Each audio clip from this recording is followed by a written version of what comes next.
Finalmente chegou o dia, o lançamento da segunda temporada de Solo Leveling. Eu sei, meu garotinho, que você estava esperando isso o ano inteiro. Mas como todo inscrito do canal Sonark Animes, eu sei que você tá com preguiça de ver essa obra maravilhosa desde o início. Então farei hoje o resumo completo da primeira temporada de Solo Leveling. Então não se esqueça de se inscrever nesse canal maravilhoso, ou eu mandarei as sombras do Jinwoo persegui-lo durante a noite. Então, sem mais enrolação, bora pro conteúdo. Essa obra maravilhosa já começa com vários figurantes sendo completamente aniquilados pelo Madara das Formigas. Rapidamente, um dos figurantes é completamente rasgado ao meio, e antes que ele seja morto, aparece um caçador Rank S e simplesmente bate com a sua massa na formiga, arremessando ela pra longe e curando completamente o nosso figurante antes dele ser morto. Então daí pra frente a gente vê simplesmente um massacre com todos os caçadores descendo o cacete nas formiguinhas atômicas. É raid mate inseto pra tudo que é lado e a cena corta pra um figurante pirotécnico, seu nome é Choi, e simplesmente como um belo nordestino ele assa todas as formiguinhas pra comer em um único instante. E por que eu falo que eles são figurantes? Bom, você vai entender mais pra frente ao decorrer da obra. A cena corta mais uma vez e um belo dia um narrador que não sou eu explica o que aconteceu há mais de 10 anos, portais subitamente apareceram de outra dimensão, trazendo junto com eles criaturas mágicas que simplesmente não recebem dano nenhum de uma AK-47. É que essas criaturas mágicas ainda não furaram um pé com prego enferrujado porque com certeza eles iriam morrer praticamente na hora. E para finalizar, o narrador diz que não somente criaturas mágicas foram trazidas para esse mundo, mas mana também. E junto delas, humanos foram despertados para caçadores. Não caçadores comuns, caçadores separados por rank, de S a E, sendo E o pior rank de todos e com certeza o que nós estaríamos. E dando um spoiler para vocês, que se lasquem todos os ranks S, até porque eles são completamente descartáveis, que o narrador explica que esse poder não cresce independente do esforço físico que a pessoa faça. Já cortando para o momento presente, a gente é apresentado ao Jinwoo, protagonista dessa obra maravilhosa que é o caçador mais fraco de todo mundo. Isso mesmo que você escutou, não é o mais poderoso e sim o mais fraco, até porque ele se feriu em uma raid extremamente fácil de rank E, que por sinal é o mesmo rank que ele possui. Todos os figurantes que estão preparados para fazer a raid do rank D simplesmente olham para Jinwoo e comemoram. Já que ele foi convidado, com certeza essa raid vai ser extremamente fácil. Uma bela de uma olhadinha na figurante de luxo que briga com Jinwoo porque simplesmente ele está ali em outra raid, já que da última vez ele se lascou todo. Mas um figurante de luxo se aproxima e seu nome é Tio. Ele fala pra todo mundo que como ele é o caçador mais experiente de lá, simplesmente ele vai ser o líder daquela raid. Todos, inclusive Jinwoo, entram no portal, que a cena corta pro velhinho mais berés de toda essa obra, o presidente Gongun-hee, explicando pro seu subordinado o que exatamente o governo faz com todas as raids, que eles utilizam ela simplesmente para coletar materiais. Então os caçadores não são utilizados somente como protetores, mas sim como uma forma do governo, digamos que faturar um dinheirinho, já que a utilização dos cristais mágicos extraídos das raids simplesmente servem de energia. E voltando pro que interessa, a gente vê Jinwoo com muita dificuldade enfrentando um único Goblin. Ele tenta desferir alguns ataques com muita dificuldade, mas a sua adaga acaba quebrando, e o Goblin palmeirense safado aproveita a oportunidade e enfia sua adaga na barriga de Jinwoo. Como ele não possui o mínimo de noção básica de medicina, ele pega aquela adaga e tira do próprio peito. E a figurante de luxo, o healer, que está ali somente para não deixar o nosso protagonista morrer no começo da obra, cura ele o mais rápido que ela consegue, enquanto, é claro, enche a paciência do nosso protagonista. Enquanto o nosso protagonista tá fazendo cosplay de Yantia no chão, a cena corta mais uma vez pro presidente Go, explicando que as pedras de essência deixadas pelos monstros após a sua morte também são úteis para a utilização e criação de armas. E olha a crítica social gratuita e inútil no meio da obra, simplesmente o presidente Go continua explicando e dizendo que o governo quer essas pedras, não somente para a criação de armas, mas também para a criação de energia limpa. Ah, se lascar com isso. Voltando mais uma vez pro Jinwoo, a batalha contra o chefe da raid finalmente acabou e ele ainda estava sendo curado no chão completamente ferido, se sentindo ainda um merda porque ele conseguiu apenas uma pedra de essência de rank E, já que ele é a única pessoa que consegue sustentar a sua casa, já que seu pai simplesmente foi comprar cigarro e sua mãe está com uma doença que vem diretamente da utilização de mana. As pessoas simplesmente nesse mundo que não conseguem controlar bem a emissão de mana no seu corpo adormecem, o chamado sono eterno. Todos lá além de Jinwoo estão completamente frustrados, já que aquela raid não rendeu nenhum dinheirinho pra eles. O figurante mais útil da obra inteira aparece e diz pra eles que aquilo é uma raid dupla, já que até agora ela não desapareceu e ele achou uma sala secreta. Tio faz rapidamente uma votação onde a maioria opta por ficar na raid, e Jinwoo dá o voto final aceitando ficar, até porque ele é um pobre fudido e não tem de onde tirar dinheiro. E a cena corta mais uma vez por uma caçadora de Rank S simplesmente arrancando a bolsa de um motoqueirinho safado do Rio de Janeiro que simplesmente roubou a bolsa de uma menina. Toda a multidão de figurantes que o Madara adoraria conhecer um por um rodeiam a caçadora e começam a elogiá-la em excesso. Isso mostra pra gente que os caçadores de Rank S são simplesmente idolatrados. A cena corta mais uma vez pra Jinwoo e a figurante de luxo Juri simplesmente está pentelhando o nosso garotão, dizendo que ele é maluco de ter aceitado ali, já que ele não conseguiu aguentar nem mesmo uma raid de Rank E, e que graças a isso ele terá que compensar ela de outra forma. E não é isso que vocês estão pensando, seus pervertidos, ela só quer que ele chame ela pra sair. O que é relevante para a obra, até porque eles tentam vender ela como se fosse um par romântico, mas simplesmente daqui a pouco ela vai desaparecer completamente. Após vários minutos de caminhada, finalmente eles se deparam com uma enorme porta, e ao adentrar aquela porta eles se deparam com uma sala repleta de estátuas, com uma estátua gigantesca no centro delas. Rapidamente, Jinwoo olha toda aquela cena e percebe que está completamente fodido, e ao olhar em volta o tiozão simplesmente vê uma tabuleta antiga e lê todos os mandamentos. Venere a Deus, louvai a Deus e tenha fé em Deus. E o mais importante de todos eles, não se esqueça de se inscrever no canal Sonark Animes, viu? Peguei. Assim que o tiozão finaliza a leitura, a porta se fecha completamente. Um dos figurantes começa a se cagar de medo e vai em direção da porta dizendo que ele não queria ir ali desde o começo. Juri, a figurante de luxo, começa a puxar pela blusa do Jinwoo dizendo que viu o olho daquela estátua mexer, e o figurante que estava cagado de medo encosta na porta tentando sair da sala, e uma das estátuas pergunta pra ele se ele viu o quadrado. Ele pergunta que quadrado e a estátua responde: aquela que te acerta com o machado. Rapidamente, a cabeça dele simplesmente desaparece do corpo. Todo mundo lá percebe que está completamente fugidinho da Silva, e a estátua do centro da sala olha pro Jinwoo com cara de quem vai matar todo mundo. Nosso belo protagonista tem mais um flashback lembrando do quanto ele é inútil, já que ele se feria em todas as raids independente do rank que ela possuía, e é claro, de todo o bullying que ele sofria porque ele era muito fraco. E graças à habilidade que ele adquiriu por perceber que ele é extremamente inútil, ele percebe que o que ele tem que fazer é se abaixar, e ele grita rapidamente para todo mundo ir pro chão, e a estátua no mesmo instante manda diretamente um raio laser como se fosse o Superman, cozinhando tudo mais rápido que uma airfryer. Opa, acho que alguém perdeu um braço. Nosso protagonista finalmente percebe que todo mundo lá tá fudido e diz que com certeza eles vão morrer lá dentro. Eu acho que não, eu acho que o cara que acabou de ser desintegrado por um raio laser simplesmente tá no Isekai do Herói do Escudo. Todos os figurantes estão no chão completamente assustados, sabendo que vão morrer, e o tiozão se aproxima de Jinwoo já sem o seu braço e pede para ele fazer um curativo nele, dizendo que só dói quando ele respira. Enquanto Jinwoo faz um curativo, a healer inútil simplesmente está no chão, chorando assustada, e o tiozão explica que ela age sempre daquela forma quando está sob pressão, e explica para Jinwoo que aquela estátua gigante muito provavelmente é um monstro de rank A ou S. Enquanto todos estão abaixados, o figurante Papaléguas levanta e diz que tem sebo nas canelas e vai fugir dali o mais rápido que consegue, já que ele tem muita confiança na agilidade dele e nas pernas dele. O figurante Papaléguas canaliza o máximo de energia que consegue nas suas pernas e avança em direção à porta, e antes que ele consiga acessar as portas, simplesmente as pernas dele se descolam do restante do seu corpo. Graças ao Papaléguas, Jinwoo percebe que todos os figurantes lá devem simplesmente reverenciar a estátua. Ele se levanta por um breve momento e abaixa sua cabeça e percebe que ele não foi destruído por um raio laser.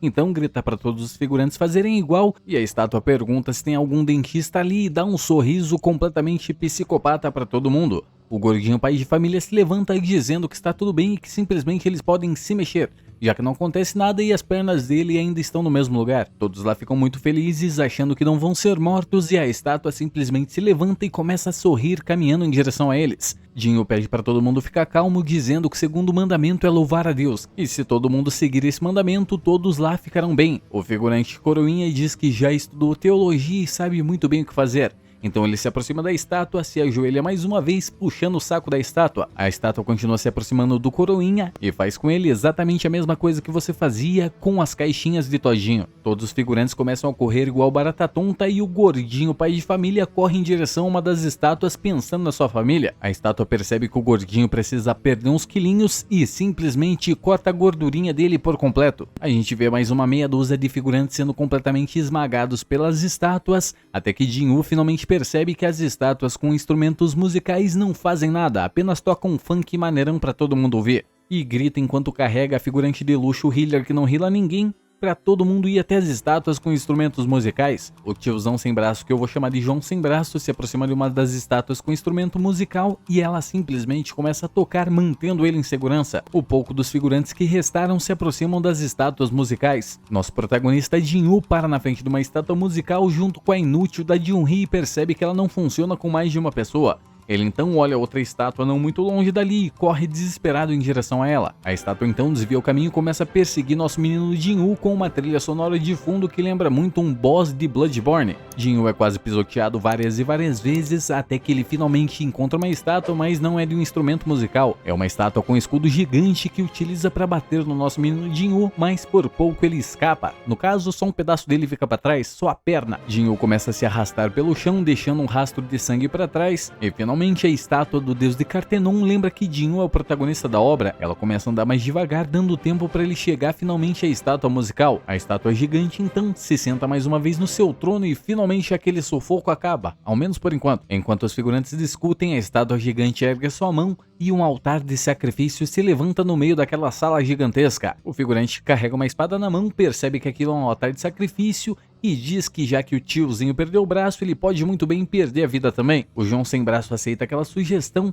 e caminha em direção ao altar de sacrifício, dizendo que ele é o líder daquela raid e vai assumir a responsabilidade. Assim que ele chega na frente do altar, uma chama representando ele se acende. Jin-Woo se levanta mancando igual Saci Pererê e pede para todas as pessoas irem com ele até diante do altar, já que na realidade aquela é uma prova para testar a fé em Deus. Assim que todos os figurantes se deparam com o altar, chamas azuis aparecem e a porta lentamente se abre. As chamas começam a se apagar lentamente como se fosse uma espécie de relógio e as estátuas mais uma vez começam a se mexer. Jin-Woo pede para ninguém tirar os olhos das estátuas, já que sempre que eles olham para elas, simplesmente elas param de se mexer.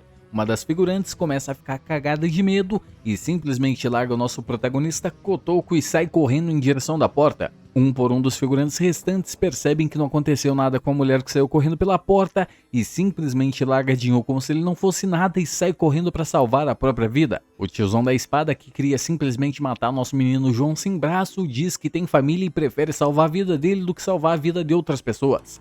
E também larga todo mundo lá e sai correndo pela porta. Finalmente o protagonista Jin-Woo, o João sem braço e a healer inútil fica com pontos cegos enquanto todas as estátuas se aproximam deles para comer todo mundo. Jin-Woo começa a implorar pro João sem braço tirar a Jun-Hee de lá, já que ele não quer que ela morra, mas na realidade todo mundo sabe que ele quer que ela se sinta completamente inútil por ter poder de cura e simplesmente não curar ninguém. Ela começa a tentar reclamar e rapidamente o João sem braço utiliza seu único braço restante e desacorda a nossa healer inútil e sai correndo de lá o mais rápido possível, já que ele tem perna e o Jin-Woo não. Finalmente nosso protagonista fica sozinho e todas as estátuas se aproximam dele e começam a atacá-lo de todos os lados. Uma das estátuas percebe que ele tem os dois braços ainda e simplesmente arranca um deles. Então a única coisa que a gente vê é o corpinho do nosso protagonista sendo completamente arrebentado de um lado para o outro. Enquanto continua sendo arrebentado, ele lembra do rosto do figurante que abandonou eles, dizendo que tem família para cuidar, e Jin-Woo diz nos seus pensamentos: eu também possuo uma família, olha aí o passado do vilão. As estátuas continuam massacrando o nosso menino Jin-Woo, até que uma delas ergue ele com a sua espada empalando o nosso garotinho. Ele então cai com seu corpo completamente ensanguentado em cima do altar, e mesmo completamente ferido, ele agradece o fato dele ser o único que precisa morrer. Eu acho que ele ignorou o cara que foi cortado em meio a 10 segundos atrás. As estátuas então preparam para dar o golpe final, e assim que ele é atingido por todos os lados, a última chama azul finalmente se apaga. A cena corta já para dentro de uma sala de hospital e Jin-Woo acorda depois de 3 dias desacordado. Ele levanta as cobertas e procura sua perninha e percebe que ela está exatamente no mesmo lugar e se pergunta se tudo aquilo foi um sonho. Mas rapidamente lembra de todo mundo que morreu naquele local e 2 pessoas entram na sala explicando para ele exatamente o que aconteceu. Jin-Woo pergunta o que aconteceu com o João sem braço e a Jun-Hee, healer inútil. Eles dizem que o João sem braço simplesmente se aposentou, já que ele tem só um braço e não consegue lutar mais, e a Jun-Hee está completamente traumatizada e não vai pegar mais trabalhos de caçador também. Finalmente eles perguntam para Jin-Woo se ele está se sentindo mais poderoso, já que é muito provável que talvez ele tenha recebido um segundo despertar, que é raro, mas que talvez tenha acontecido com ele. Eles então fazem a medição mais uma vez dos poderes de Jin-Woo e percebem que ele continua a mesma merda de sempre. Eles saem da sala completamente decepcionados, mas Jin-Woo nota que tem alguma coisa estranha na frente dos seus olhos. Ele olha pra frente e vê uma notificação de mensagem como se fosse de um videogame e pergunta como que eles não notaram aquela coisa. E explicando exatamente para vocês, o que ele recebeu foi o sistema de jogador, um sistema que quanto mais ele luta e mais mata criaturas, ele vai upando o nível como se fosse um personagem de joguinho. A sua irmã rapidamente entra na sala, ameaçando o nosso protagonista, dizendo que se ele se machucar mais uma vez daquele jeito, ela simplesmente vai abandonar os estudos e procurar um emprego, que não seria muito ruim não. E Jin-Woo nota nas caixas de mensagem que ele recebeu no sistema uma espécie de missão diária que é de treinamento. Ele diz que está muito machucado e tá pouco se lascando pra tudo e não se importa com punições. Nosso garotão então simplesmente deita mais uma vez e ignora completamente a missão de treinamento de força que o sistema deu pra ele fazer. A cena corta rapidamente pra garotinha achar aquela que derrubou o motoqueiro que tava roubando bolsa dos outros, com o Choi, o líder da guilda Hunters, avisando ela que ela vai ser instrutora de um portal de Rank B. Isso vai ser mais útil para a história futura. E um portal no meio da cidade simplesmente se abre.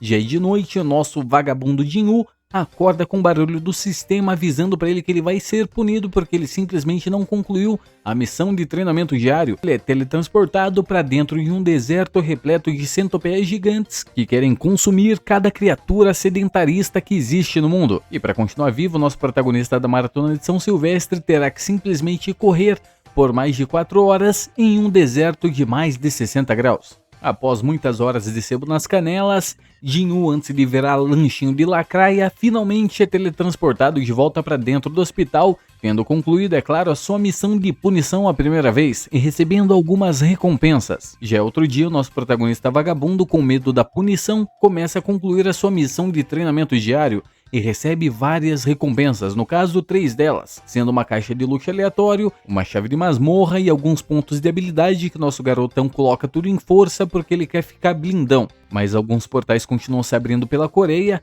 e Jin-Woo se lembra exatamente o motivo dele se tornar um caçador. Que sua mãe, há 4 anos atrás, adquiriu a doença do sono eterno e como seu pai quis comprar cigarros, simplesmente ele se tornou o homenzinho da casa, tendo que trabalhar. A cena corta e finalmente o nosso protagonista decide ir até o metrô e utilizar a chave para abrir o portal e entrar na dungeon instanciada. Já dentro do local escuro, ele percebe que aquilo é uma dimensão paralela. Ele continua avançando pelos corredores escuros da linha de trem, até que ele se depara com 3 goblins que estavam observando ele. Todos avançam coordenadamente para atacar o nosso protagonista, e como ele aumentou um pouco a sua força com os pontos de atributo, ele com um pouco de facilidade começa a desviar dos ataques dos goblins um a um, até que um dos goblins avança em direção ao nosso garotão Jin-Woo, e ele utiliza sua adaga para cortar o goblin no meio como se ele fosse uma ervilha. Os goblins restantes continuam atacando o nosso garotão Jin-Woo, e finalmente ele enfia sua faca tramontina em todos os goblins restantes. Antes mesmo que o nosso protagonista comece a comemorar, do nada aparece um lobo vermelho e salta pelo nosso garotão Jin-Woo. Jin-Woo percebe que ele é muito mais forte que os goblins, já que o nome do lobo está escrito em vermelho, e seguindo a regra dos jogos, simplesmente se o nome aparece em vermelho, você está completamente fudido. O lobo então avança em direção a Jin-Woo, que tenta se proteger com a sua adaga, mas facilmente ela se quebra. Ele percebe que aquele lobo é muito mais forte que os goblins, mas se lembra mais uma vez da estátua do deus do templo de Cartenon, e diz que aquela criatura patética não se compara a nada com aquela estátua. O lobo continua avançando em direção ao nosso amigo Jin-Woo e rapidamente ele esquiva de todos os ataques, percebendo que o corpo dele está muito mais leve que antes. Já cansado de lutar com as mãos vazias, Jin-Woo saca do inventário uma espada para lutar contra o lobo, e para agradar Luísa Mel, Jin-Woo parte a cabeça do lobo. Rapidamente ele percebe várias mensagens avisando que ele subiu de nível e que ele recebeu itens do lobo. Aparece mais alguns lobos para enfrentar Jin-Woo, um deles abocanha a espada dele, prendendo a espada de Jin-Woo entre os seus dentes. Jin-Woo então faz um pouco mais de força e picota mais um lobo pela metade, deixando a Luísa Mel ainda mais feliz que antes. Finalmente ele tem um breve momento para parar para pensar e percebe que ele consegue também vender os itens que ele recebe, e de repente aparece vários e vários lobos, e rapidamente sacando sua espada ele sai picotando todos eles porque ele adora um cachorrinho quente. Após upar vários e vários níveis, finalmente nosso garotão Jin-Woo, com a espada completamente danificada, finalmente se sente forte o bastante para enfrentar o boss daquela dungeon. A cena corta rapidamente para nossa healer inútil e a associação de caçadores liga para ela dizendo que o portal que ela não foi acabou se quebrando e os monstros estão à solta. Ela então diz que é inútil, mas que vai tentar ajudar todo mundo. Voltando para o nosso garotão Jin-Woo, ele se depara com a entrada da sala do boss e começa a descer devagar as escadas, pensando se aquela foi a melhor decisão. Já que ele não confia muito na sua força, ele acabou upando um pouco a percepção sozinho e percebe que a criatura lá embaixo é muito mais forte que todos os monstros que ele enfrentou até agora. Assim que chega na sala do boss, Jin-Woo percebe que tem uma pequena região alagada em um trem abandonado. Ele leva um ataque do boss e é arremessado em direção à parede. Diante dos seus olhos se levanta uma imensa serpente de escamas blindadas na sua frente. Rapidamente ela avança em direção a Jin-Woo para tentar atacá-lo e ele desvia passando a sua espada quebrada na cobra lá nela. Finalmente então ela ataca o Jin-Woo diversas vezes, arremessando ele para todo que é lado como se fosse um bonequinho. E como toda desgraça de corno é pouca, ela lança o trilho do trem que estava abandonado em direção ao nosso garotão Jin-Woo, que a única coisa que faz é simplesmente sair correndo desesperado. Mais uma vez ele diz que é extremamente fraco, mas se lembra da estátua que deu um cacete nele e tenta enfrentar a cobra cara a cara. Mas é praticamente inútil, já que a cobra imobiliza ele contra a parede e continua desferindo vários ataques no nosso garotão Jin-Woo. Ele se prepara para dar mais alguns ataques, mas a maioria deles é inútil. Ele então entra no seu modo Berserker e fica com seus olhinhos completamente azuis, e a serpente avança mais uma vez em direção a ele e utiliza sua espada quebrada para tentar cortá-la. Mas rapidamente se lembra do rosto da estátua e ganha um pouco mais de ânimo, desviando de todos os ataques da serpente e tentando atacá-la, até que é arremessado para cima, perdendo a sua espada, e quando a gente acha que está tudo acabado, facilmente ele abraça o pescoço da serpente com as suas mãos e começa a estrangulá-la, fazendo voar sangue para tudo que é lado. E enquanto sufoca a cobrinha miserável, ele diz que upou a força exatamente para aquilo, para que ele seja muito mais forte do que qualquer coisa. Finalmente a cobra cai no chão completamente derrotada e Jin-Woo percebe que subiu vários níveis e agora recebeu um item extremamente poderoso, uma adaga feita dos dentes da serpente, que tem como seus status simplesmente absorver dano e também paralisar o inimigo. Dá um foco na cara do Jin-Woo felizão porque acabou de estrangular a cobra. Finalmente conclui a dungeon e ela desaparece completamente. Jin-Woo começa a subir as escadarias e sente uma alta pressão de mana. Ao se deparar com o guarda, ele pergunta o que está acontecendo enquanto caminha em direção aos monstros. O guarda explica exatamente para ele que um portal acabou de se quebrar e as pessoas estão com dificuldade a enfrentar aquele boss. Jin-Woo então caminha vagarosamente em direção ao local, sentindo toda a mana, até que ele se depara com alguns caçadores com muita dificuldade de enfrentar aquele inimigo. E a caçadora inútil de rank B, healer inútil, está com dificuldade para curar todo mundo. Para variar, ela está se cagando de medo. Jin-Woo então pega sua espada quebrada e arremessa em direção ao monstro, quebrando completamente a defesa dele. Todo mundo lá se surpreende em saber quem utilizou aquele ataque, mas Jin-Woo simplesmente some do local sem deixar rastros nenhum. Enquanto caminha, ele diz que ficou muito mais forte do que ele era antes. Já é outro dia e nosso bodybuilder Jin-Woo está treinando seu corpinho maravilhoso, enquanto as enfermeiras simplesmente diz que nunca souberam que ele era tão gostoso assim. Uma das enfermeiras então vai até o quarto de Jin-Woo para dar alta para ele e percebe que ele é uma delícia e acaba pedindo o contato dele. Acho que eu vou começar a academia para ter um monte de enfermeira gostosa vindo atrás de mim.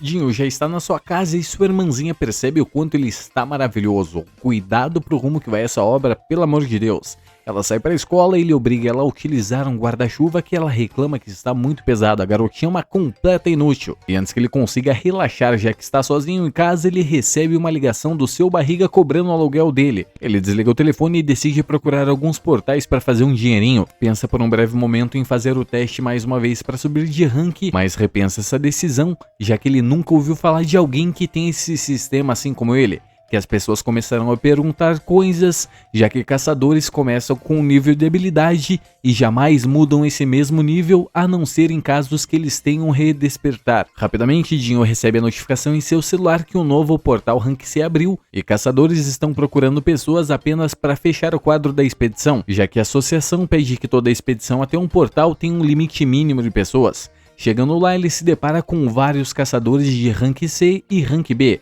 E eles perguntam para Jin-Woo se ele tem certeza que vai participar com eles, e Jin-Woo nota que eles não possuem um healer.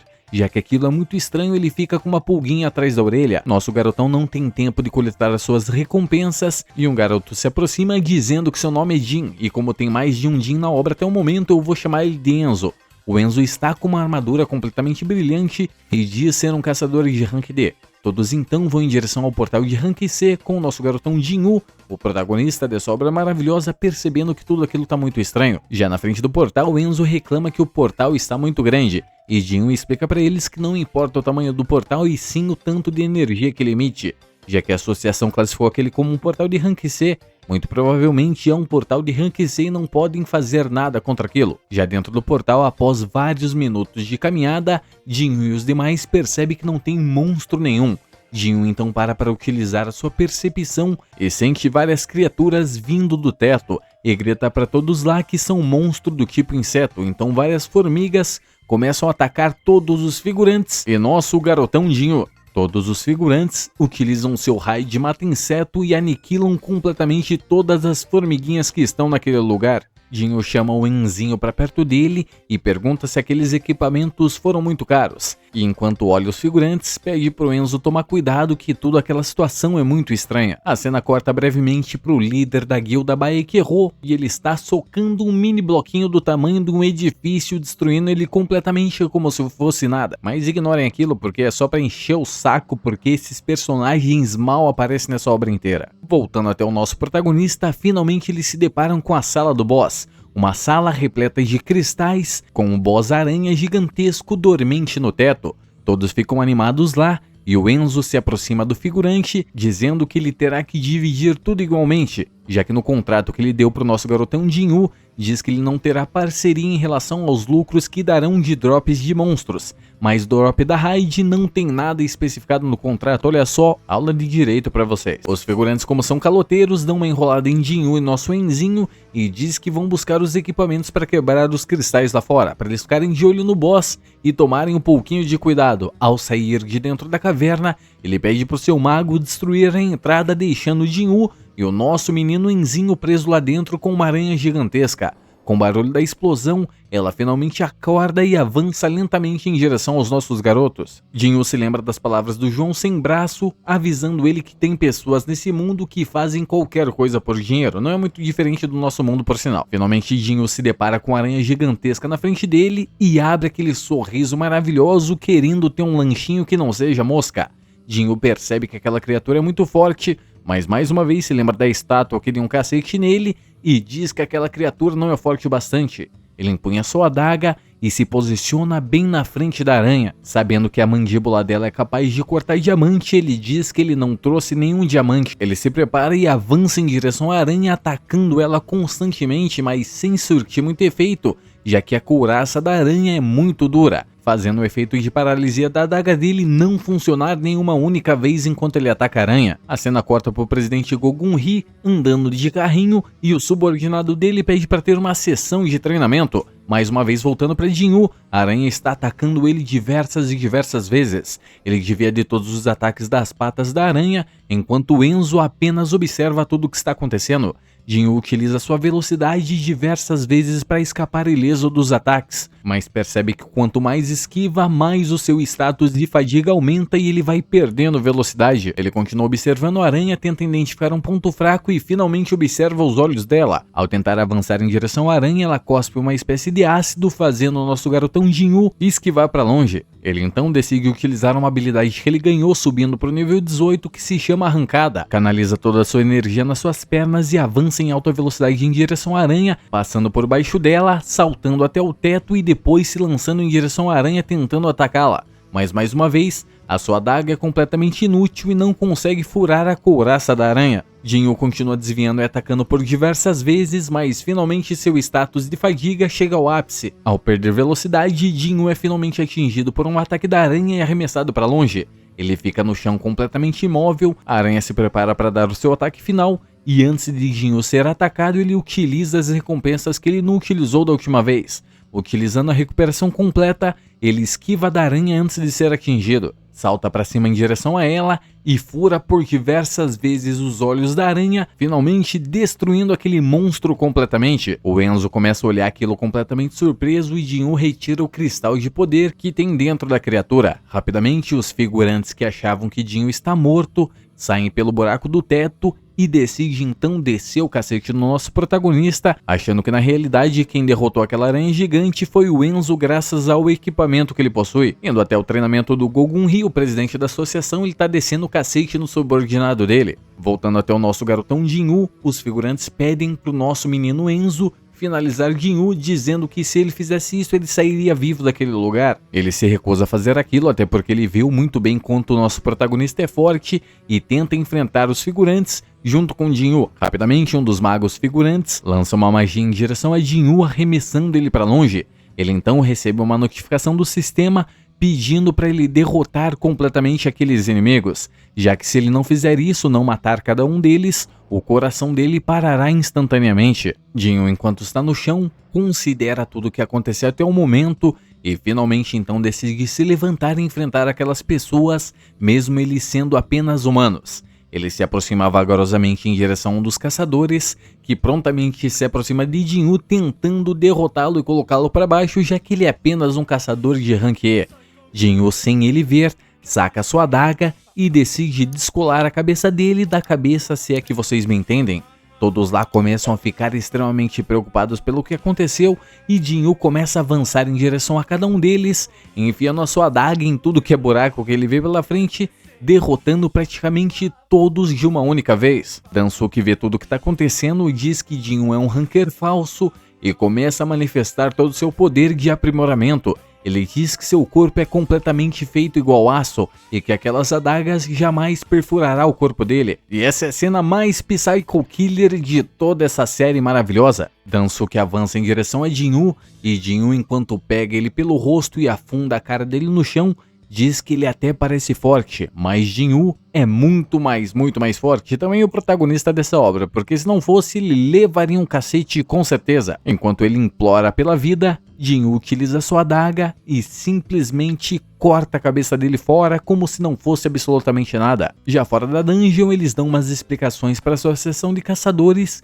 que eles acabam acreditando de início. Mas Jin-Woo está preocupado apenas com as habilidades que ele acabou ganhando após derrotar, é claro, todos aqueles figurantes. Não muito longe dali, um figurante conversa com o subordinado do presidente Go e explica para ele que Jin-Woo se envolveu mais em uma polêmica em uma dungeon que morreu aproximadamente 6 pessoas. E uma dessas 6 pessoas é um caçador irmão de um caçador de rank S que está nos Estados Unidos. Cortando a cena para o nosso garotão Jin-Woo, ele está conversando com a sua irmãzinha e nota ao beber um pouquinho de cerveja que automaticamente o sistema neutraliza qualquer substância que lhe ingira e altere o seu corpo. Já pulando a cena para um encontro entre o Enzinho e o nosso garoto Jin-Woo, onde eles tentam firmar uma parceria, mas Jin-Woo se recusa de começo. Cortando a cena diretamente para os Estados Unidos, o irmão do caçador morto por Jin-Woo pede informações sobre as pessoas que atacaram seu irmão, até que ele descobre e simplesmente decide ir até a Coreia para passar o ferro em todo mundo que fez aquele tipo de coisa com seu irmãozinho. Já outro dia, Jin-Woo chama sua irmãzinha, que não é nada feia para correr. Ele começa a correr em disparada e percebe que se ele correr mais do que o sistema pede, ele adiciona alguns pontos a mais na sua contagem, até que ele decide fazer um teste e dobra todos os requisitos para ele concluir a sua missão, fazendo 200 flexões e correndo 20 km. A missão que ele concluiu se tornou uma missão secreta e dá para ele a escolha de uma nova caixa. Ao escolher ela, ele recebe a chave de uma dungeon, mas essa chama muito mais atenção do que a anterior, já que os materiais ganhos nessa dungeon dão a possibilidade para ele criar o Elixir da Vida, um remédio que cura qualquer tipo de doença mágica ou não mágica. A cena corta para a sala do hospital, onde Jin-Woo está observando o estado da sua mãe, e de repente ele sai da sala, utiliza a chave da dungeon instanciada e ao chegar ao local, percebe que é um lugar completamente apocalíptico. Surge um enorme Cérbero de 3 cabeças. Jin-Woo prepara sua adaga e avança o mais rápido possível em direção a ele, dizendo que precisa fazer aquilo a qualquer custo, independente de quão fortes sejam aquelas criaturas, mesmo possivelmente elas sendo do mesmo nível de força das criaturas da ilha Seju. Jin-Woo continua avançando em direção aos Cérberos e utiliza vários ataques tentando cortá-lo, mas sem surtir muito efeito. Ele tenta se afastar dos Cérberos e utiliza uma skill de debuff, mas que não tem efeito nenhum porque o Cérberos é poderoso demais e simplesmente repele aquela habilidade completamente. Jin-Woo então, em queda livre, cai em direção aos Cérberos e antes de ser abocanhado, crava sua adaga no focinho dele, mas mais uma vez o sistema notifica que o debuff dele foi cancelado. Esse Cerberus está cancelando mais que o Twitter. O Cerberus então arremessa Dinho para longe e abocanha ele, tirando 1/3 da vida dele com um único ataque. Ele cai no chão e mais uma vez o Cerberus utiliza suas patas para atingir Dinho. Nosso protagonista tenta fugir de lá, mas ainda está no alcance do Cerberus e leva uma patada que arremessa ele para longe. Dinho perde metade dos seus pontos de vida e rapidamente utiliza a skill de recuperação total. Se lança em direção ao Cerberus e fura o olho dele, mas acaba sendo inútil. O Cerberus mexe sua cabeça, lançando o nosso protagonista para longe mais uma vez. E depois daí é somente espancamento de protagonista completamente gratuito. E se você não quiser ser espancado também, não se esquece de se inscrever nesse canal maravilhoso. Dinho continua sendo espancado e o sistema avisa para ele sair de lá o mais rápido possível. E antes que ele consiga realizar isso pegando a pedra de transporte, o Cerberus aparece mais uma vez, pergunta se ele assistiu Scooby-Doo, aquele que enfia bem no meio do... e acaba fazendo ele perder a pedra. Dinho então foge correndo de lá e utiliza sua lojinha para comprar algumas poções de cura, e acaba lembrando do álcool que ele bebeu mais cedo, e como as poções não têm tanto efeito assim como o buff dele dá, simplesmente ele injeta veneno nele mesmo e recupera o máximo de vida que consegue. E mais uma vez, o cachorrinho do Satanás acaba aparecendo e lançando Dinho para longe mais uma vez. Finalmente, após acabar o cooldown da resistência do Cerberus, o ataque que ele recebeu de Dinho no olho começa a surtir efeito e fica exatamente igual ao meu olho quando eu finjo que tenho conjuntivite para não trabalhar. Dinho avança em direção ao Cerberus, desvia de todos os ataques que ele desfere e começa a retalhar a criatura de 3 cabeças de tudo que é jeito. O Cerberus então avança em direção a Dinho e acaba abocanhando ele, deixando ele completamente à beira da morte. Dinho, enquanto é mastigado, continua furando o olho do Cerberus diversas vezes, abusando da habilidade de drenagem que possui sua adaga. Finalmente, após uma chuva de sangue, o Cerberus cai mortinho no chão, e o sistema notifica vários levels que nosso garotão Dinho acabou de subir graças a derrotar aquela criatura. Ele recebe os drops e mais uma chave da mesma dungeon, e percebe que no momento, se ele entrar naquele lugar, com certeza ele vai morrer, então acaba saindo de lá prometendo que vai voltar buscar a cura para sua mãe. Nosso garotão com certeza tá ficando cada vez mais forte, mas cada vez mais metido também. Finalmente Dinho, após pensar bastante, decide concordar com a proposta do Enzinho e participar com ele em 19 raids. Já que agora ele precisa ficar mais forte e também o dinheirinho vai ser bom. A cena corta para a caçadora Rank S Chai correndo pela estrada e não sei porquê, mas eu vi essa cena mais de 55 vezes. Dinho também está fazendo seu treinamento de corrida e percebe que a numeração não aumentou mais depois daquela missão secreta que ele realizou. Então nosso garotão começa a procurar alguns portais para ele treinar, já que ele precisa ficar mais forte. E cortando já para um dojo de luta de espada, nosso garoto João Sem Braço acaba derrotando todos seus pupilos, até porque o véio é foda, ele só não luta bem contra estátuas gigantes. Eu acho que ele se caga todo se ele visitar o Cristo Redentor. As cenas possuem mais alguns cortes e a gente descobre que as pessoas que estão sendo chamadas para essa raid emergencial são as mesmas pessoas que passaram pela raid dupla junto com Dinho. Indo até o escritório da guilda Hunters, Baek e Choi estão conversando coisas completamente inúteis, já que esses personagens aparecem pouquíssimas vezes e sim, caçadores Rank S não tem relevância nenhuma para a história nessa obra. Infelizmente é isso e a gente não pode fazer absolutamente nada. Finalmente os dois concordam em retomar a ilha Zeju e a cena corta mais uma vez para o nosso garotão Dinho indo em direção ao portal. Durante o caminho ele encontra o João Sem Braço que está pensando na piada que foi feita com ele, já que ele treinou espada a vida inteira e seu poder foi desperto para poder mágico, então ele nunca pôde utilizar todo o seu potencial de uma única vez. Creio eu que se esse velho tivesse poder espadachim, com certeza ele seria um Rank S. Eles se cumprimentam e vão conversando pelo caminho, e o velho nota que ele recuperou a sua perna e sente uma pequena inveja, até porque ele perdeu o bracinho que ele utilizava toda noite e não conseguiu recuperar mais. Finalmente chegando no portal, eles se deparam com praticamente a mesma equipe, menos os mortinhos que teve naquele dia, e se perguntam o que está acontecendo. Um carro para e prisioneiros descem daquele carro e um dos membros da associação de caçadores explicam para eles que aqueles são criminosos que possuem o poder de caçadores, que eles fazem isto para simplesmente reduzir a pena deles, já que muito bem eles podem morrer ou simplesmente ajudar alguém de uma forma útil, mas que nem sempre dá muito certo. O homem da associação se apresenta e mais uma vez o João Sem Braço pede para ser o líder dessa raid. Jinwoo concorda com isso e ele pede desculpas a Jinwoo e a todos o que aconteceu graças ao comando dele, que dessa vez ele fará diferente. Já dentro da dungeon, os criminosos estão arrebentando tudo que é goblin que ele vê pela frente com todos os tipos de armas variadas. Um dos goblins salta em direção ao João Sem Braço e ele utiliza poderes de fogo para simplesmente incinerar a criatura verde que parece um feijãozinho. Jinwoo facilmente elimina alguns goblins e todo mundo lá percebe que ele está muito mais forte do que antes.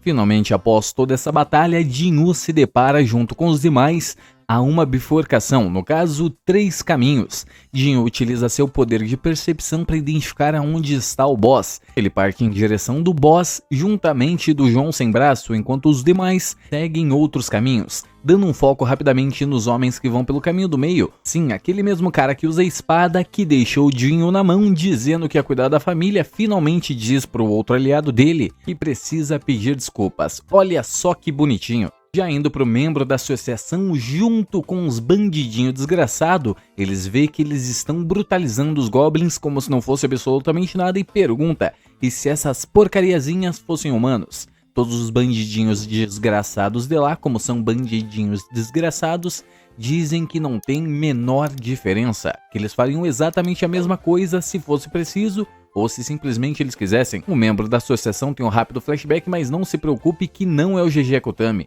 Ele está em uma conversa junto com um homem desconhecido com uma bolsa cheia de dinheiro e pede gentilmente para ele matar todos os homens, no caso os 3 homens, que fizeram coisas que eu não quero nem mencionar aqui para não dar problema. Voltando já pro tempo presente, ele diz para todos os bandidinhos desgraçados: quando acabarmos aqui, eu farei um relatório. E nesse relatório direi que vocês enfrentaram 100 goblins. Finalmente ele desce todo mundo no cacete e infelizmente quem acaba vendo toda aquela cena? Exatamente, o figurante que carrega uma espada e que deixou o Jinwoo na mão. Enquanto eles observam ele segurando o pescocinho do bandidinho desgraçado, rapidamente o membro da associação puxa a lâmina que está no bolso e descola gentilmente a cabeça do bandidinho desgraçado. Rapidamente a cena corta para Jinwoo e seus amigos e eles escutam diversos gritos.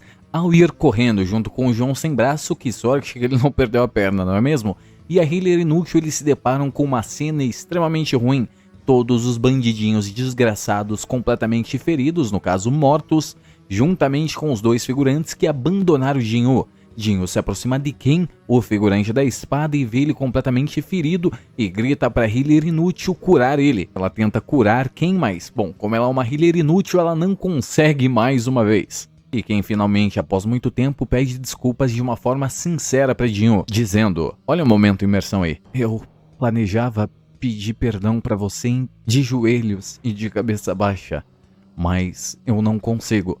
Jinwoo olha bem nos olhos dele e vê o brilho no olhar do figurante sumindo completamente. Enquanto tá todo mundo distraído, Kang, ou melhor Kenga, o funcionário da associação, salta em direção à healer inútil e tenta dar uma cutucadinha no olho dela com a sua lâmina. Rapidamente, Jinwoo para o braço dele e lança ele para longe. A gente finalmente acha que o Jinwoo vai descer todo mundo no cacete e o João Sem Braço, ele, o nosso figurante mago idoso, decide pegar a espada do Ken que estava morto e diz que vai descer ele no cacete. E você que tá pensando, meu garoto, que ele é só um mago e não consegue utilizar espadas, saiba que o que aconteceu com ele foi uma piada da vida, já que ele é muito habilidoso com lâminas, e o que aconteceu com ele foi simplesmente ele receber poderes de um mago. Exatamente isso. Olha que sacanagem. Por fim, ele avança em direção a Kang e dá pra gente ver que ele é muito superior em relação a esgrima e desfere alguns ataques.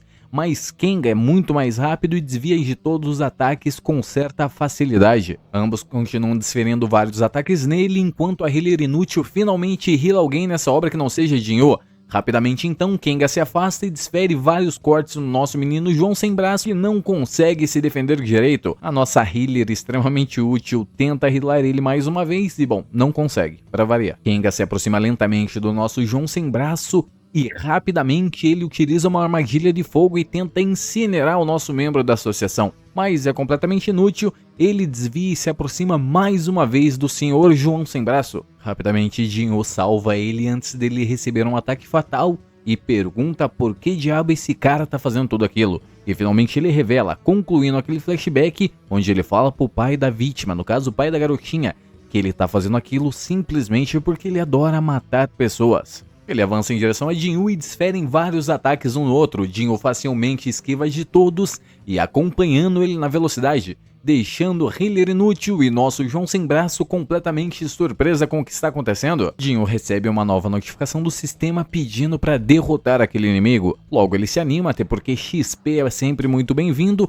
exatamente igual a sua inscrição e o seu comentário. Não se esqueça de fazer isso, senão com certeza eu vou mandar o Kenga buscar você na saída da escola. Jin-Woo salta em direção ao Kenga e desfere um corte nele sem sequer ele esperar. Rapidamente os efeitos da adaga que ele ganhou do boss serpente começa a fazer efeito e deixar o Kenga muito mais lento do que ele estava antes. O Kenga então assume a sua verdadeira forma e utiliza seu poder de furtividade. Ele some diante dos olhos de Jin-Woo e desfere alguns cortes nele, já que ele não consegue identificar a presença, e um deles deixa o nosso protagonista de joelhos. Jin-Woo então utiliza sua recuperação total e levanta mais uma vez, dizendo agora que perdeu o sentimento responsável pela raiva. O Kenga tenta mais uma vez utilizar a furtividade e desfere alguns ataques em Jin-Woo, mas como ele está no seu modo sério estilo Saitama, ele defende todos os ataques e utiliza sua habilidade de intenção assassina, reduzindo todos os status dos seus inimigos. O Kenga fica pensando sobre o que aconteceu, sentindo toda a pressão,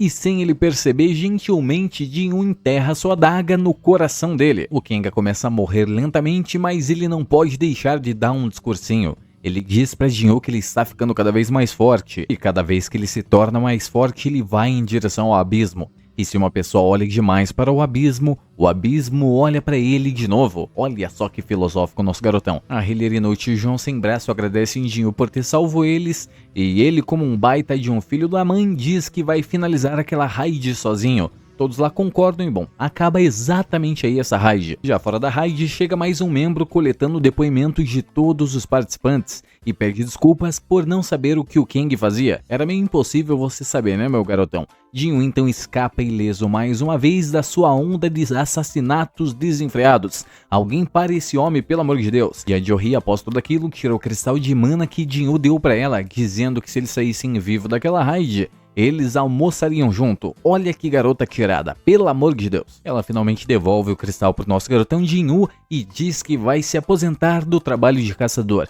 E é exatamente aí um dos maiores erros dessa série. É claro que eles não são obrigados a ficar junto, mas venderam o casal e simplesmente, meus garotos, ela simplesmente desaparece. Toda a química que eles desenvolveram é jogado no lixo exatamente nesta cena.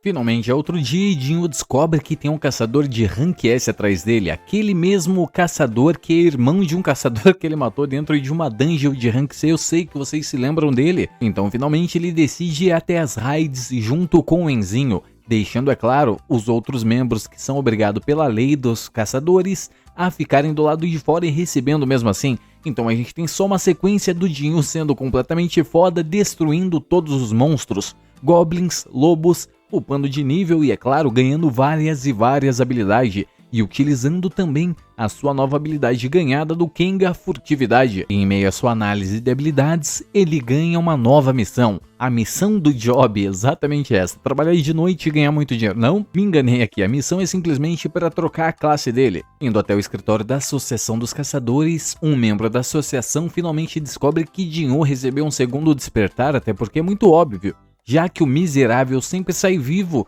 em meio a vários cadáveres. Das duas uma, ou ele mata todo mundo, ou ele mata todo mundo duas vezes. Então ele decide ir junto do seu funcionário até os portais que Jin-Woo está fazendo. Chegando lá, ele vê que ele está fazendo todos os portais completamente sozinho.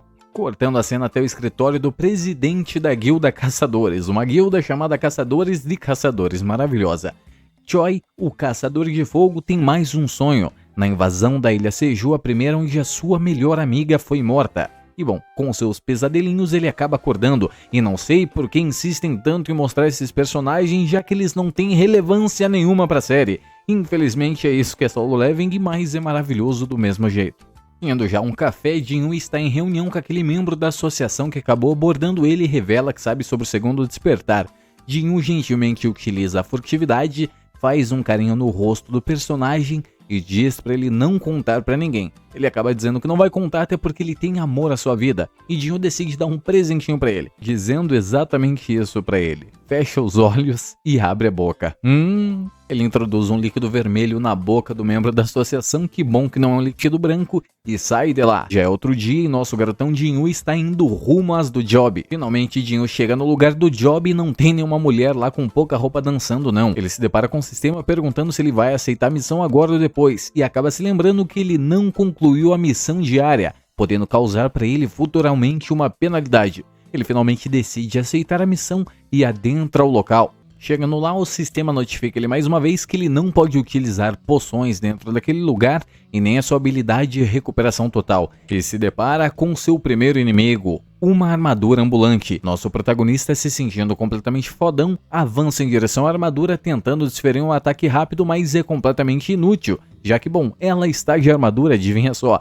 Então a armadura salta em direção a Jinwoo e dá um corte rápido de espada que só não acerta ele porque ele é o protagonista e não pode morrer agora. Jinwoo tenta utilizar a habilidade de golpe fatal, mas é completamente inútil, tendo a armadura parado seu ataque no peito. Jinwoo então desiste de lutar com a sua adaga e parte pro mano a mano utilizando as suas mãos, partindo aquela armadura no meio como se não fosse absolutamente nada. E como toda desgraça para pobre é pouco, mais armaduras vão aparecendo. Jinwoo continua destruindo as armaduras uma a uma, enquanto está distraído, uma armadura utilizando furtividade tenta atacá-lo, mas rapidamente ele dá um counter no ataque e destrói a armadura. E antes que ele consiga fazer alguma coisa, uma armadura com poderes de mago lança magias em direção ao nosso garotão Jinwoo. Ele começa a ser atacado de todos os lados, já que ele não tem vantagem sobre magos, já que ele não upou muito a inteligência, isso que dá a não fazer Duolingo. As armaduras continuam atacando o nosso garotão Jinwoo e a fadiga dele continua aumentando. A cena corta para a Guilda Hunters e todos os caçadores Rank S estão indo rumo à Ilha Seju, inclusive Choi, que é o líder da guilda, junto com Rei Cha, que é a segunda classe S mais poderosa daquela guilda, somente para dar um tempinho pro nosso garotão Jinwoo derrotar todas as armaduras fora da tela. A gente volta pro Jinwoo, ele tá equipando todos os itens que dropou de cada armadura que ele derrotou. Infelizmente, como a gente não merece ver ele vestido de armadura, o sistema deixa ela invisível. Jinwoo então se prepara para avançar para a sala principal da dungeon e chegando lá ele sente uma enorme pressão. Diante dos seus olhos, o Cavaleiro Escarlate se levanta. O seu nome é Ygritte, e Jinwoo percebe que finalmente fudeu de vez. Ygritte, sem pensar duas vezes, avança o mais rápido que consegue em direção a Jinwoo, dando um corte de espadas e cortando completamente as pilastras que estão atrás de Jinwoo. Que bom, só tem tempo de desviar e ficar completamente assustado. Ygritte utiliza mais um ataque de espadas e acerta Jinwoo, que se defende com a sua adaga por pouco, mas é arremessado para longe. Então depois daí é só coça no protagonista. Ygritte começa a fazer ele de boneca, lançando ele de um lado para o outro. Cada vez que ele cai no chão, Ygritte aparece instantaneamente atacando o nosso protagonista. Jinwoo não fica muito para trás, começa a avançar em direção a Ygritte, atacando ele das formas que consegue, mas a sua adaga infelizmente não consegue perfurar a sua armadura. Então Ygritte cansa de brincadeira e desfere mais um ataque poderoso em Jinwoo, jogando ele mais uma vez para longe como se fosse apenas um bonequinho nosso protagonista. Jinwoo então percebe que sua adaga está completamente inútil e decide lutar mano a mano contra a armadura Ygritte. Ygritte olha muito bem para Jinwoo, vê o que ele fez e diz: "Você tá brincando comigo, meu garoto?" Lança sua espada gigantesca no chão, cravando ela e suas duas adagas, e parte então para descer a porrada no nosso protagonista. A gente tem um breve corte para a sala do presidente Go-Gun-Hee e ele tá conversando com Choi, onde Choi agradece ele sobre a expedição para Ilha Seju e diz que vai dar tudo certo. E voltando para o que finalmente interessa, Ygritte e Jinwoo estão se encarando. Em um piscar de olhos, Ygritte avança em direção a Jinwoo, dá um socão no estômago dele e enfia ele no chão. E antes que ele consiga falar ai, ele simplesmente é arremessado para longe mais uma vez como se fosse um bonequinho, enquanto Ygritte avança em direção a Jinwoo em alta velocidade. E depois daí, bom, é só massacre no nosso protagonista, tendo vários e vários socos desferidos no seu corpo um após o outro. E repetindo mais uma vez, Jinwoo é arremessado para longe. Ele então diz que só saiu vivo daqueles ataques de Ygritte graças à armadura que equipou há pouco tempo atrás. Então ele decide utilizar toda a sua agilidade, já que não vence Ygritte nem na esgrima e nem mesmo na força. ele começa a utilizar o poder do Relâmpago Marquinhos e corre na arena de combate de um lado para o outro. Ele consegue desferir alguns ataques em Igris, mas não tem muito efeito. Igris então passa o pé nele e dá mais um soco em Jinwoo, sim, arremessando ele para longe mais uma vez. Só que diferente de antes, ele decide também tacar uma pedrada no Jinwoo antes dele utilizar as suas habilidades. Jinwoo avança em direção a Igris e eles começam a entrar em combate corpo a corpo. E em meio à sua batalha, finalmente Jinwoo acerta um chute no pescoço de Igris muito forte. Por um breve momento ele perde a consciência, mas assim que ele acorda, simplesmente ele estanca Jinwoo na porrada, simplesmente arremessando Jinwoo de um lado para o outro, puxando o cabelo dele e metendo soco na cara do Jinwoo, adivinhe. Ele joga Jinwoo para longe mais uma vez. E como toda humilhação não foi suficiente, ele pega o rosto do Jinwoo e sai esfregando em todas as paredes da arena de combate. No final, ele arremessa o Jinwoo em direção ao trono vazio que ele estava guardando. Jinwoo está completamente exausto e ferido, sentado no trono apenas esperando a sua morte. Igris se aproxima de Jinwoo, convoca sua espada e se prepara para dar o golpe final no nosso protagonista. Igris prepara o ataque final e, ao desferir um corte extremamente poderoso com a sua espada, inexplicavelmente Jinwoo utiliza o extremo poder do protagonismo e pega uma lâmina pesada daquele nível com suas próprias mãos, sacando a sua adaga e adivinha, perfurando o olho do Igris com ela e levando o Igris para o outro lado da sala de arrasto, como se ele não fosse nada, dizendo que ainda não foi derrotado. Assim que Igris bate as costas na parede, ele retira a adaga dos seus olhos e tenta utilizar ela para atacar Jinwoo, e Jinwoo simplesmente devolve ela para o seu inventário, coisa que eu acho muito injusto. Até que Jinwoo finalmente pega sua adaga, mesma que não estava dando ataques no Igris, e utiliza para atacar a garganta dele, perfurando finalmente o melhor personagem de toda essa obra várias e várias vezes. Já num estado completo de fúria, ele desfere o último ataque em Igris, fazendo ele cair no chão completamente derrotado. Finalmente Jinwoo recebe a notificação no sistema e ganha diversos equipamentos, inclusive uma nova habilidade, Toque do Dominador, e inclusive o capacete do Igris, o Cavaleiro Escarlate, seu primeiro item de Rank S. E não se preocupe, isso é inútil, depois não aparece mais pra frente. E finalmente então ele percebe, após várias orbes negras aparecer à sua volta, que a sua missão para se tornar um garotinho do job ainda não foi concluída, sendo a missão atual que o sistema deu para ele aguentar o máximo de tempo possível. Vários cavaleiros simplesmente saem dos portais e vão em direção a Jinwoo, querendo descer o protagonista no cacete. Jinwoo então começa a ser atacado de todos os lados e utiliza sua habilidade de furtividade, mas os magos invocam o Olho de Horus e vê exatamente onde Jinwoo está, negando a habilidade dele completamente. Ele tenta utilizar a pedra de teleporte para fugir daquele local, mas um dos cavaleiros com uma marretona igual a do Everson Zóio bate na mão do nosso protagonista, fazendo ele perder a pedra e deixando o nosso protagonista igual o noinha de todo mundo deu, Chris, pensando se ele denuncia ou não denuncia o sumiço da sua pedrinha. Então todos os cavaleiros partem para cima do Jinwoo, desferindo vários ataques no nosso protagonista. A gente vê ele por vários momentos sendo completamente esfolado vivo e estando completamente ferido e com suas mãos somente o cardacinho, já que ele está tendo que lutar de mãos limpas, até porque a sua adaga só funciona em momentos que ele precisa contra monstros muito mais fortes que ele. E é claro, não podemos ignorar o fato do psicológico do nosso protagonista estar totalmente abalado e ele estar, digamos que meio que esquizofrênico, já que ele vê pessoas mortas condenando ele, dizendo que ele já fez mais do que esperava. E enquanto é atacado pelos cavaleiros, uma forma espectral do Jinwoo começa a provocá-lo, e um dos cavaleiros pegando gentilmente a cabecinha do nosso protagonista e enfiando na terra como se ele fosse um avestruz, imobilizando completamente o nosso personagem. E é claro que antes dele morrer, antes do cavaleiro desferir um ataque de espada, o sistema notifica que Jinwoo não concluiu a missão diária. Portanto, ele vai mais uma vez para a zona de punição, salvando então nosso protagonista mais uma vez com a maior e mais poderosa habilidade de todos os tempos. O protagonismo é invencível. Jinwoo finalmente é teleportado para o mesmo deserto que ele foi da primeira vez que ele foi punido. Ele finalmente utiliza o máximo de poções que consegue e percebe que elas não têm um efeito se ele estiver gravemente ferido. Várias centopeias então surgem e Jinwoo começa a espancar todas elas para ficar mais forte e conseguir se curar. Após derrotar inúmeras centopeias, finalmente ele upou de nível suficiente e comprou uma adaga que seu nome é Assassina de Cavaleiros, dando a ele várias vantagens, no caso buffs, ao enfrentar cavaleiros. Olha o protagonismo mais uma vez aí. Ele finalmente quebra a pedra rúnica que ganhou do Igris e descobre que a habilidade que tem dentro daquela pedra é poder manipular qualquer objeto livremente, dependendo, é claro, do tamanho dele e da força que Jinwoo tem no momento.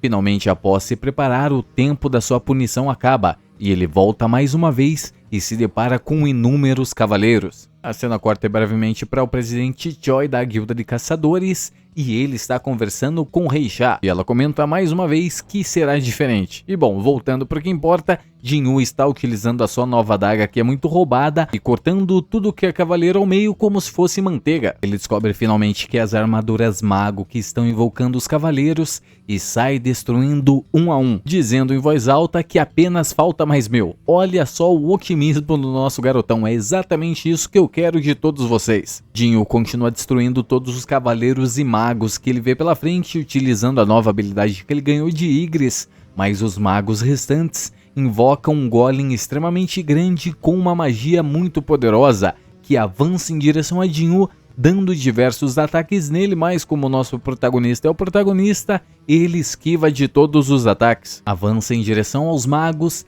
e destrói eles completamente, sobrando apenas o golem, que aproveita que Jinwoo tá meio distraído e desfere um soco poderosíssimo no nosso protagonista, que simplesmente defende uma mão daquele tamanho gigantesco como se não fosse nada e encara o golem de frente, dizendo que só falta apenas ele. E com o choque dos seus poderes, simplesmente o corpo do golem é completamente destruído. E após 4 horas, 29 minutos e 16 segundos de uma batalha completamente árdua, o sistema notifica Jinwoo dizendo que ele derrotou todos os cavaleiros disponíveis, concluindo então a missão antes do esperado. O sistema notifica nosso garotão Jinwoo que ele concluiu os requisitos para mudar de classe e dá ele a classe Levante dos Mortos, no caso Necromante, dizendo que ele consegue guiar todos os mortos, fazendo eles seguirem o mesmo caminho que Jinwoo segue. E é claro que os mortos só respondem ao Jinwoo. Ele de início recusa a classe e o sistema, bom, continua insistindo gentilmente para ele aceitar essa classe. E após um pouco de consideração, Jinwoo percebe que é a melhor opção que ele tem disponível, utilizando então o Exército das Sombras. Jinwoo percebe que ganhou pontos demais e ao aceitar a classe Necromante, ela upa automaticamente para a classe Monarca das Sombras. Ele então percebe que todos os cavaleiros derrotados à sua volta estão soltando espécie de gemidos e diz a palavra de comando: ergam-se. No mesmo momento, todas as sombras do exército caído começam a se levantar lentamente, dando a nosso garotão Jinwoo um dos poderes mais roubados de todos os animes. Jinwoo olha à sua volta, percebe que seus cavaleiros são extremamente poderosos, mas vê ao longe o brilho vermelho de Igris. Se aproxima lentamente dele e diz a primeira vez: erga-se. Igris então se recusa, até porque ele é muito mais forte que o nosso protagonista, ao menos por enquanto, e acaba falhando a primeira tentativa de Jinwoo, lembrando que ele só tem 3 tentativas de fazer uma sombra obedecê-lo. Ele pede mais uma vez: erga-se, e Igris novamente se recusa. Jinwoo então manda o discurso no jutsu dizendo: Igris, você defende o trono vazio, defenda uma pessoa que está à sua frente. Não deixe a sua espada enferrujar nesse lugar úmido e frio. E mais uma vez ele diz: erga-se. Finalmente então Igris, após várias explosões de energia, se levanta, sendo a sombra mais poderosa que Jinwoo tem no seu exército até o momento. Finalmente todos os cavaleiros se ajoelham perante ao novo monarca das sombras. Muito obrigado a todos vocês que chegaram até aqui hoje. Esse é o resumo completo da primeira temporada de Solo Leveling, que sim, é maravilhoso de assistir, Mas eu não posso deixar de falar alguns problemas sérios que tem essa obra. Um deles, o maior deles na verdade, é que simplesmente todos os caçadores são completamente descartáveis. E você vai ver na segunda temporada desse anime que sim, vai sair o resumo dele também no nosso canal, que é maravilhoso. Outro problema gigantesco nessa obra, que Ygritte facilmente derrotaria Jinwoo, e foi completamente protagonismo que deixou ele ser vencido. Até porque, pense comigo, não tem explicação nenhuma a adaga dele fazer efeito depois de muito tempo. Mas tudo bem, me diz o que você acha disso nos comentários. Novamente, muito obrigado a todos vocês que chegaram aqui. Não deixe de acompanhar os nossos outros conteúdos e teremos mais solo leveling nesse canal, dependendo, é claro, de vocês. No mais é isso, Sonar quem agradece todos vocês. E dessa vez ele diz: levantem-se.